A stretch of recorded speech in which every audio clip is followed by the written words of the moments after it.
Victoria was once home to the world's tallest hardwood trees. Numerous unique fish, animal and plant species. In the years following the arrival of Europeans, Aboriginal Victorians were forced off country, and clearing and harvesting of land have not stopped. Native plants and animals and the health of their wild homes have been in a steep decline. But you can help turn this story around.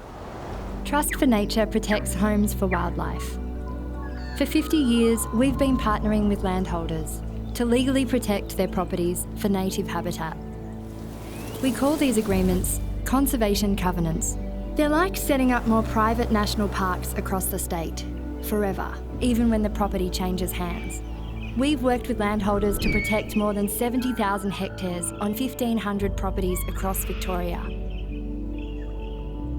Let's leave behind a proud legacy for future generations.